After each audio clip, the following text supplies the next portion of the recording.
.com studios in Southern California. It's time for your Morning Buzz. We bring you late-breaking news that keeps you up to date with what's happening in the cannabis industry.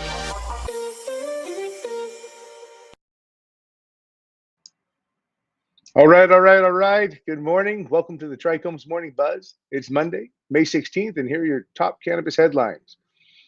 So last week, California governor at the end of the week proposes marijuana tax cuts to combat illicit market. Next, you've got the U.S. Senator mocks home state's marijuana law during abortion debate. And last up, Ohio will not vote on marijuana this November, but a lawsuit settlement puts legalization activists on path for 2023. All right. Hey, if this is your first time to the channel, first time seeing us, and you came across in the algorithm, make sure you hit that like and subscribe button just to make sure you can find us again here in the upcoming months. We're still battling some restrictions and that kind of thing, but definitely look forward to new subscribers and new people in the comments. So getting over directly to the first story here. Let's see. California governor proposes marijuana tax cuts to combat illicit market. The governor of California unveiled an updated budget proposal on Friday that calls for the elimination of the state marijuana cultivation tax and revised tax revenue allocations. Governor Newsom's May revised budget would take steps intended to combat the illicit market and make the legal industry more competitive, in a large part by zeroing out the cultivation tax that marijuana businesses currently incur. The report said that ending the cultivation tax would mean lower costs for consumers and therefore increased legal purchases that would more than offset any revenue losses over time. We've been working very closely with legislative leaders and we've made tremendous progress, the governor said at the briefing on Friday. We haven't finalized any of that yet, so I want to be careful not to disrupt the progress. Let's see here. Sam Rodriguez, the policy director for the cannabis farmers advocacy group Good Farmers, Great Neighbors, praised Newsom's movement in a statement. Let's see. California farmers are pleased that the governor has taken leadership role in addressing the ills of the illicit market with a starting point in tax relief. We look forward in working with the legislative budgetary process to obtain more tax relief necessary to stabilize the supply chain. The legal market in our state needs a real bootstrap approach from our state. Anything less will potentially devastate the newly created cannabis economy, and that would be a travesty. All right, checking out the next story here. Is a U.S. senator that mocks his state's marijuana policies here, and he is from Oklahoma. Let's see, Republican U.S. Senator James Lankford of Oklahoma took a swipe at his home state's voter-approved medical marijuana program last week during a speech on the Senate floor opposing abortion rights. Lankford, who has long opposed both cannabis legalization and abortion access, said that he just feels as Oklahoma's medical marijuana makes it too easy to obtain cannabis, no matter what the patient's medical condition. He believes that the Democrat-led Women's Health Protection Act would make it too easy to get an abortion. We're a state that has medical marijuana laws, the senator said. You have to have a medical prescription from a doctor to be able to get it. So you know how to get it? The medical marijuana place actually has a doctor that you can just call that'll write a script, that'll write it for you no matter what. You could say, my left toe hurts every other Thursday. And he continued, and they would say, great, that's a medical condition. Lankford was criticizing a provision in the abortion bill's right when Senate Republicans and Democratic Senator Joe Manchin of West Virginia blocked in a 49 to 51 vote on Thursday that would have allowed healthcare providers, including those who perform abortions, to determine fetal viability using their good faith judgment practices.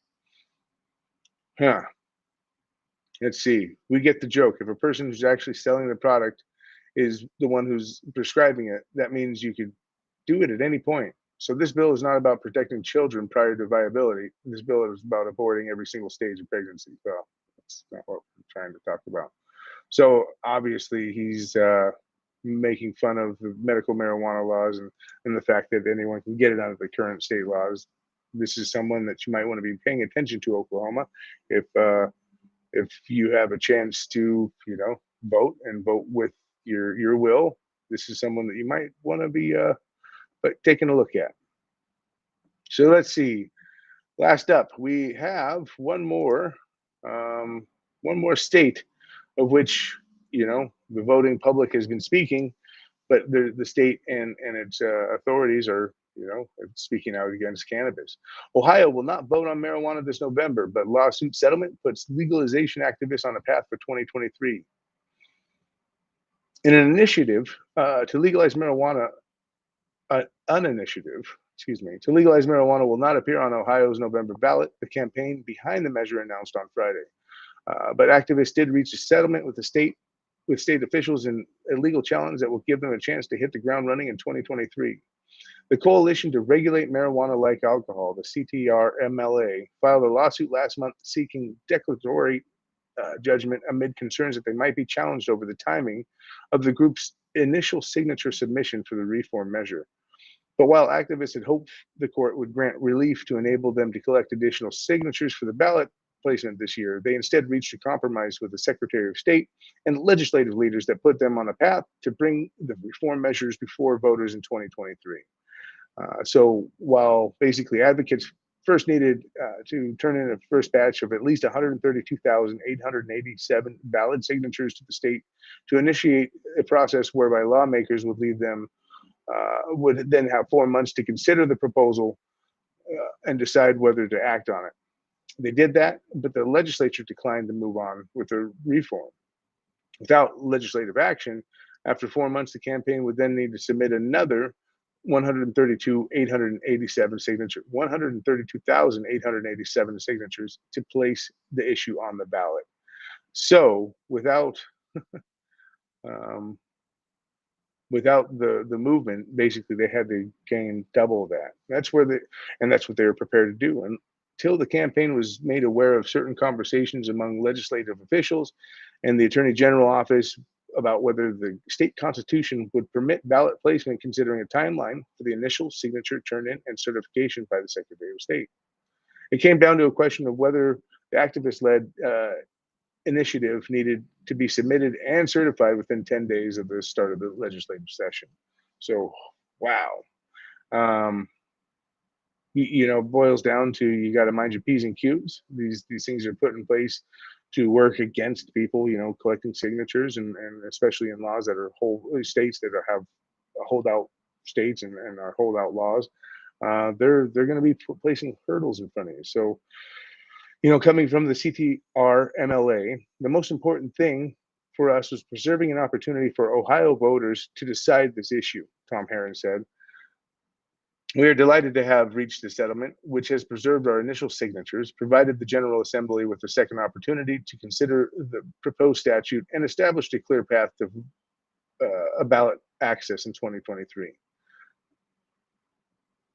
And that's what he said. To be certain, we aren't going anywhere and are undeterred in our goal to legalize cannabis for all adults in Ohio. All right. Well, those are the headlines, and we're into it.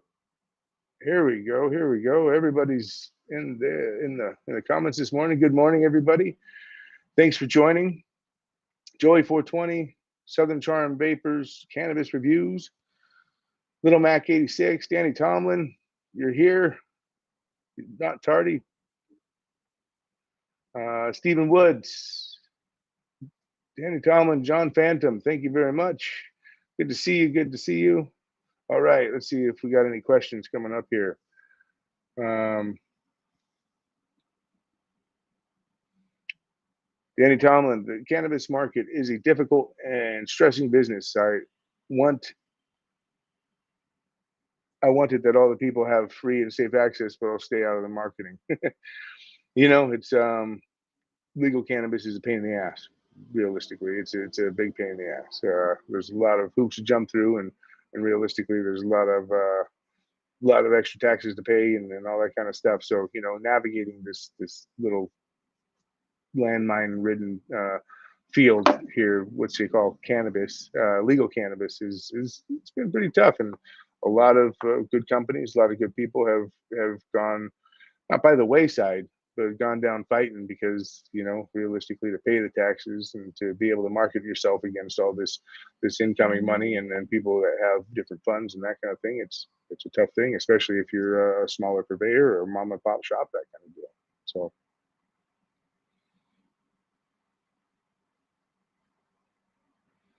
let's see here. Danny Tomlin, why am I forgetting what state you're in here? Danny Tomlin said, "Wish we had medical laws on cannabis, but for now, the state is still not is not still too dumb to legalize it, and so much money to be made for the state." There we go. Is it Kentucky? There we go.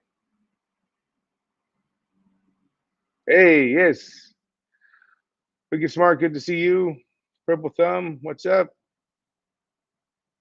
Mike Hendrick, commercial cannabis is a pain. Homegrown is a bit easier. 100%. When you get into this and scaling up and having to deal with all the aspects of commercial cannabis, there's a ton that goes into it with regulatories, with state, local, and even federal. You still have federal CEQA regulation to have to adhere to, and it's a federal agency that doesn't really want to see itself participating in local and legal stateside cannabis operations. So that's been a hold up here in California for quite some time as well. Let's see.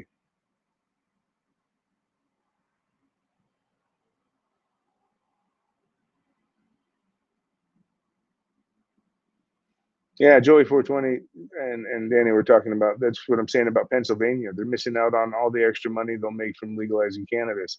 And hey, that's one of the biggest things that the states see in legalizing cannabis is the ability to gain extra money and put it in the coffers. There's the video from Governor Newsom that I watched earlier today. Um, maybe we'll ring it up here in a little bit, but it's about California. And when it comes down to California, we've talked about it before. We're really just the poster child for what not to do when it comes down to these taxes and how to basically treat your local farmers and that kind of stuff. Obviously, we have a lot more of a legacy industry here than most states, and truth be told, from my point of view, it was a purposeful execution. This was something that basically, I mean, people, the powers that be, let's put it that way, can do math. And when it comes down to being able to do math, and even if they were just being ambitious in the beginning, and then had a couple of years to reevaluate, this is taking too long to reevaluate the taxes and do that kind of thing. So really, it's about the states realizing what it is that these businesses are going through, ways to capitalize on it for the public, concern, and for the state's good, but also allowing for allowing for the companies to thrive, to continue on with the cash source and that kind of thing. And realistically, it feels like what was happening in California was almost a planned extinction event. Holy moly! It feels like we've got some granular activity going on here. Lagging a little bit. You guys seeing any lag?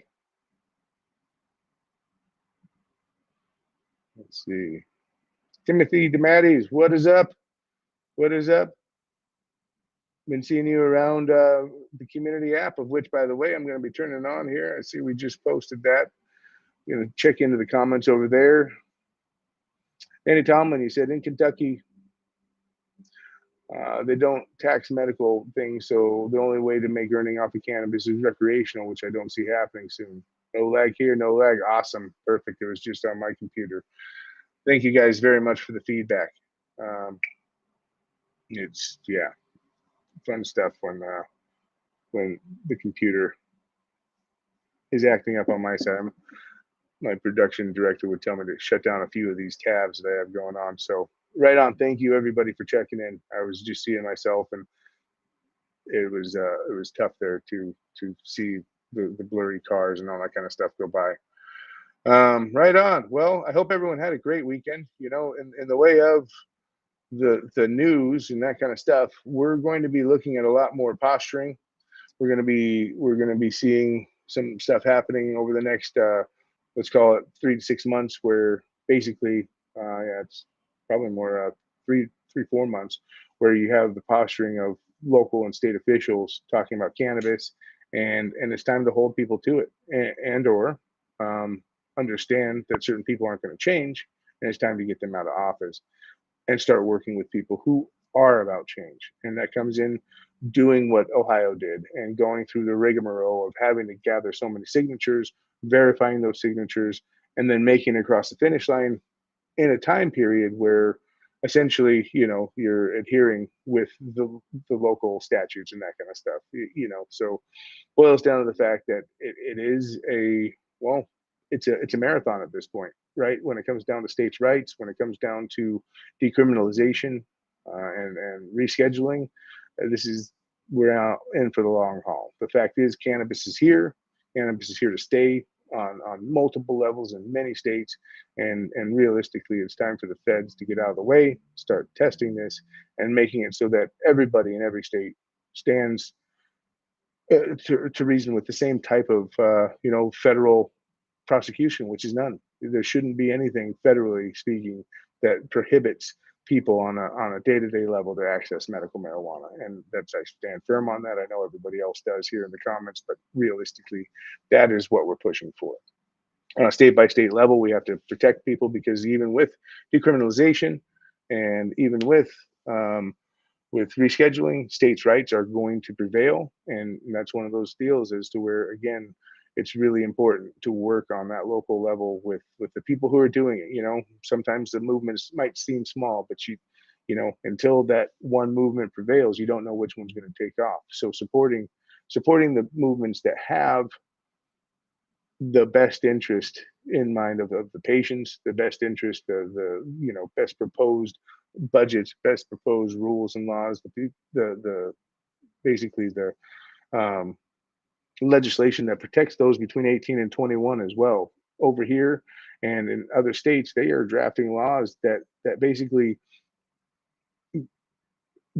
allow for medical marijuana, that allow for legal marijuana, but in the guises of just by the rules, and just outside of that, whether or not you're over or under 21, you can get in a lot more trouble. Under 21 now, in California, there's different things that you have to watch for in these laws, which inherently are meant to create revenue and opportunity for the law system to take advantage, and or bring up more court proceedings and that kind of stuff based on plant count, based upon medical status, and all that kind of thing. So, as you're participating in your local area, make sure that you're reading the fine print, because again, special interests aren't just one way. There's groups within cannabis that have their own agendas. Let's just put it that way, especially some of the larger groups. So pay attention to that for sure. Let's see. Right on. Timothy DeMatteis, please. Hey, thank you very much for reminding. We'll go ahead and throw that up here just because I'm horrible at that. We're going to go ahead and throw it out there for anyone who's new in the crowd. Make sure to like and subscribe. It really helps us, find other people who are looking to be part of the conversation here. We've got a great community in the chat room here. We've got our app where, let's see, we've got the Ugly Farmer and What's Your pH checking in on the app. Wanted to say what's up. And let's see here. Homegrown too. Yeah, when it comes down to the state laws, that's one of the things that what's your pH? What is your pH on our app set is essentially, when you're talking about laws, when you're looking at these things being drafted, you want to make sure that the home grow is allowed for and spoken of in these draft legislations and that kind of thing before they get to a spot where it's tougher to change those things around. And again, that's where the special interests on both sides of this agenda here, not both sides of the aisle, but really both sides of the agenda, whether you're talking politicians or you're talking cannabis businesses, which are trying to be at the forefront of this legalization, whether they're MSOs, Canadian companies, or just big investors. You got to watch for the interests behind these groups. So yeah, that was a great point there. What is your pH? Thank you very much. Let's see here. John Phantom, he said banking and taxes are the two biggest things inhibiting cheap prices. That is 100% true. It's one of those deals as to where banking, because of the federal gap and that kind of stuff, has a larger cost to it for us in the cannabis industry than pretty much any other industry that I can think of. I've been part of alcohol and energy drinks, as far as sales and that kind of stuff goes in between, and really the regulatory surrounding cannabis is so prohibitive. Um, but again, you push an industry such as the California cannabis industry to the brink, and now you're reducing these taxes, but those taxes are going to be needed by that money allotment is going to be needed by the companies of which haven't had any money based upon paying the taxes. So it'll be interesting, very interesting to see if the consumer is actually going to feel that tax break, or whether or not you're going to see companies consume that and have it there for survival and keep the lights on and that kind of deal. So we'll see what happens here in California. Obviously, we'll keep you abreast of that here. I'll be complaining about it. But, really, banking and taxes are two of the largest costs in legal cannabis, and that's without a doubt for sure. Let's see here. Mike Hendrick. The biggest thing I see in Fed legalization or rescheduling is the ability to drive across the states or fly without any risk. Hey, that's a big thing. Again, that boils down to safety and being able to have your medicine and or your recreational use of choice or whatnot with you whenever you go somewhere. And people who utilize this for a medical condition, that comes down to quality of life and feeling safe and feeling the freedom to go where you need to go because essentially you have your medicine there. And that's something that anyone who's prescribed anyone who's prescribed pharmaceutical medication has the ability to just take it in a pill bottle with them and go anywhere they want, regardless of how intoxicating or habit forming or detrimental those drugs may be. So one of those big deals is definitely being able to travel with cannabis freely. 100% agree with you on that, Mike Kendrick.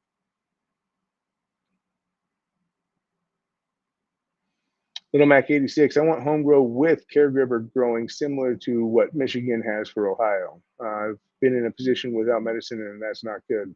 I want to help others like me someday. And, that's an amazing position to have on it, Little Mac. When it boils down to our community, people taking care of people, that's where the the thought process started here in California. Really, it was about the patients. It was about within medical access, growers having a certain amount to give away to patients and do that kind of thing. And it's been lost based upon a lot of this stuff going recreational. And by and large, I would say 95% of people are participating in the recreational market, which means, you know, pardon me, it's really profits over patients at the moment. I know we've got a draft bill happening here in California where it's going to allow for medical access for all the people around the state, even though maybe some of their counties opted out of it. But again, the point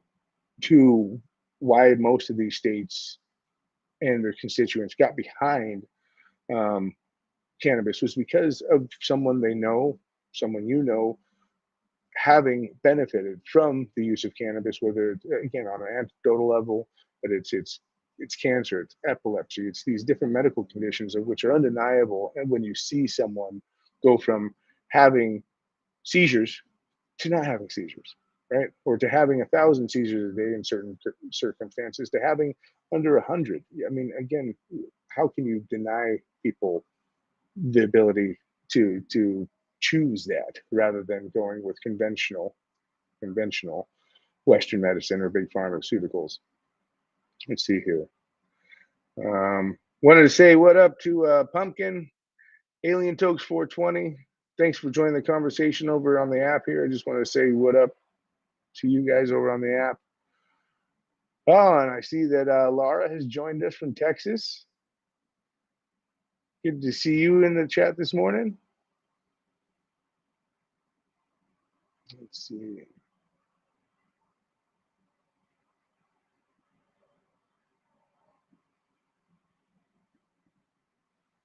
Oh yeah.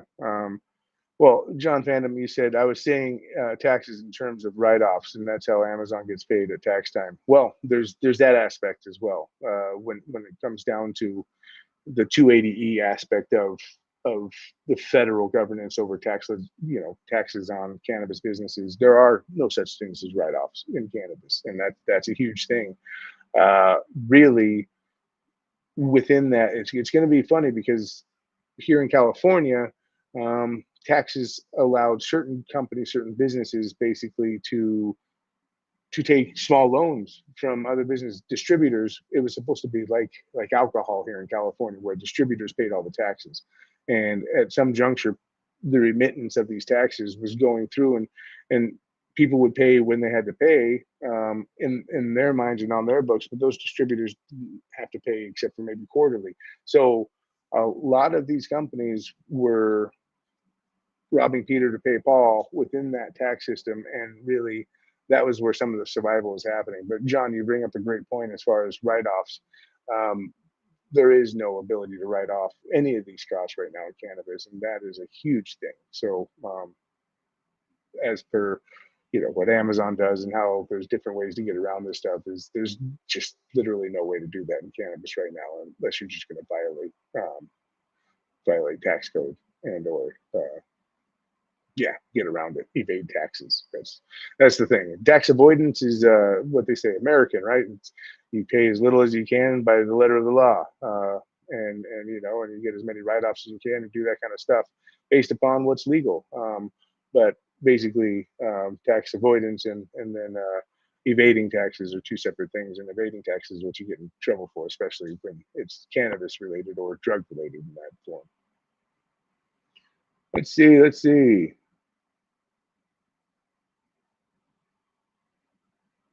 Joey 420, you think they would have?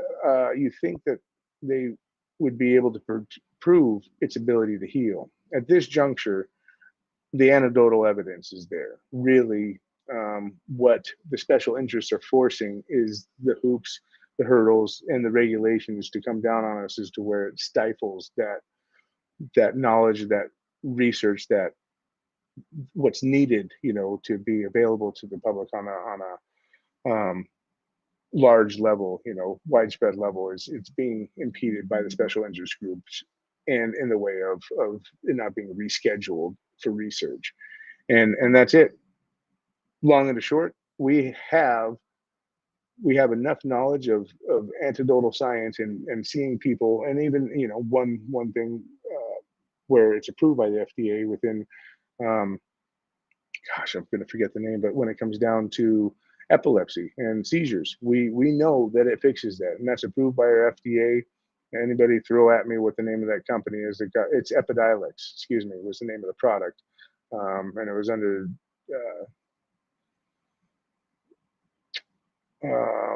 Oh shoot, I'm forgetting the name of the company. Gosh darn it! But basically, Epidiolex was the first one that was approved for the use with seizures, and they know that it does well for us. And realistically, just like Joey 420 said, cannabis is here to stay. The thing is that really, in order for mass public consumption, there's hurdles to jump through, just like there are in anything else. The hurdles, be it the FDA, be it regulatory, be it testing, be it research, and all that kind of stuff.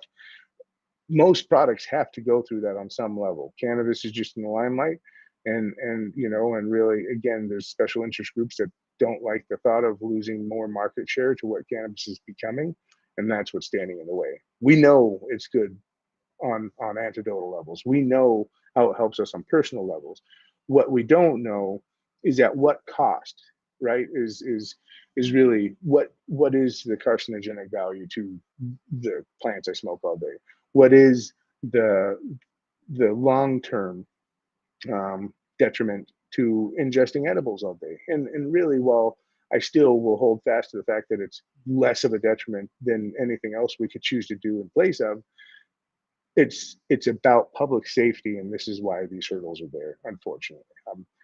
you know, not a fan of them either. And we do know that this is good for us, and it does help the quality of life for many people.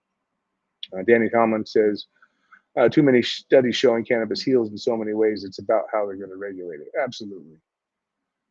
Let's see here. Mike Hendrick, he said the approval of Marinol is proof that there was medical benefit. Absolutely.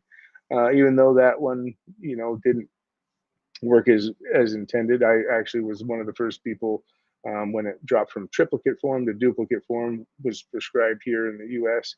Had Marinol while I was going through a federal court case and all that kind of fun stuff. And I was actually allowed to have dirty urinalysis because of it. And what they didn't understand, funny part about that part of my life when I was um, fighting the court case and things I was going through, is I was allowed again to have a dirty urinalysis, but then I wasn't allowed to possess as per when I first got released. On the first time out there, I got caught with we'll call it, it was under an eighth. It was probably like a gram or two. As I was driving to work, I got profiled as what looked like a convict is what he said. He pulled me over because I was on probation. He didn't even need to have a search warrant. I just had to admit that I was on probation. He found the gram and away I went. No $200, no pass and go. It was just straight to jail on a probation violation, as to where, because of my circumstances, I was about to do years over something between a gram and 2 grams. So, it's not fair. And I was prescribed Marinol at that point, so the probation department knew that I had cannabis in my system, but I couldn't possess it. Why? Because they want the control, and they want a way to be able to control the system and that type of thing. So let's see here.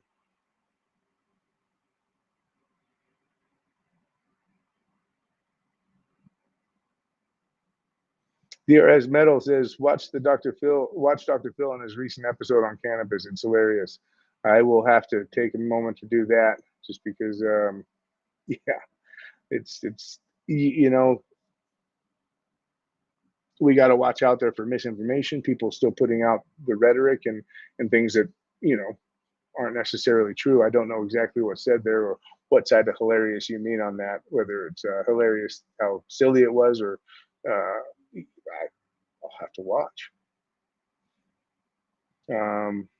Hey, Kendrick, hey, yeah, it's a story, and part of my story and part of the reason I'm here, it's about clarifying the chronicles of cannabis. And then part of my story is part of the chronicles, just like anybody else and everybody else here in the comments. This is what we've chosen as a path in our life for daily wellness, for well-being, for medical purposes, for recreation.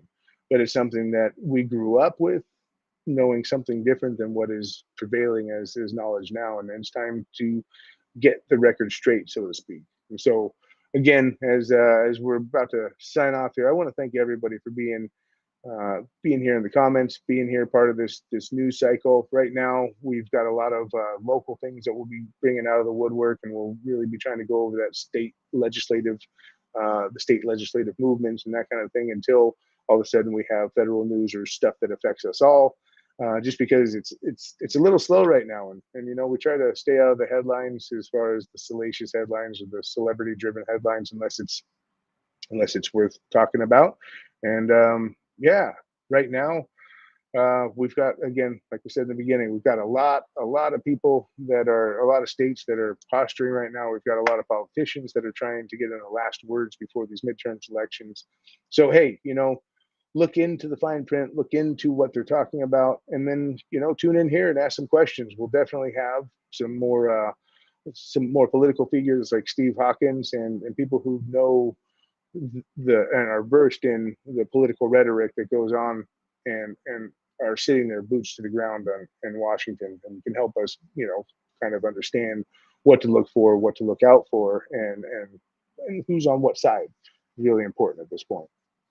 So hey, Joey 420, I'm going to have a dank day, as long as you do as well. Little Mac 86, everybody. Dobie Gale Rita, good morning. Thank you very much for that. And Timothy DeMattis, we'll see you on the app there. Thanks everybody for participating. We'll catch you up tomorrow. I'll be here at 7:30 again, and hope everyone has a fantastic day. Be well, be safe. Talk to you tomorrow.